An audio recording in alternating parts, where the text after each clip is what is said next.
ثم لجاءهم العذاب وليأتينهم بغتة وهم لا يشعرون يستعجلونك بالعذاب وإن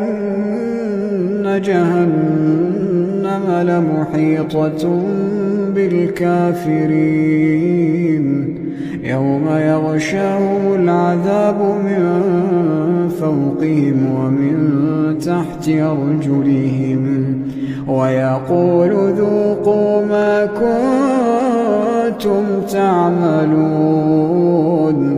يا عبادي الذين آمنوا